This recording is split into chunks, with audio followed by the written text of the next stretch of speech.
Le pétrole, le gaz ou encore le charbon.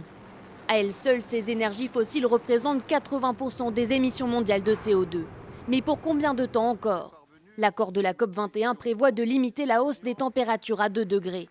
Pour l'appliquer, il faudrait que la moitié des énergies soient renouvelables d'ici à 2050. C'est un objectif qui est totalement irréaliste dans l'état actuel des choses. Ça veut dire que si l'objectif est pris au sérieux, ça veut dire qu'au total, Shell et BP doivent convoquer en urgence cet après-midi un conseil d'administration extraordinaire, parce que ça veut dire la sortie des énergies fossiles. Difficile donc d'imaginer un monde sans pétrole.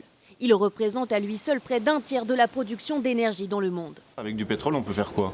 De l'énergie, bien sûr, des carburants, on peut faire du plastique, on peut faire de la chimie, 95%. Remplacer le pétrole, c'est très compliqué parce que ça rend de multiples services. Des services dont dépendent notamment les pays pétroliers. Pourtant, les énergies vertes ne représentent pas qu'un atout environnemental. Elles pourraient créer 24 millions d'emplois en 2030, selon l'Agence internationale des énergies renouvelables.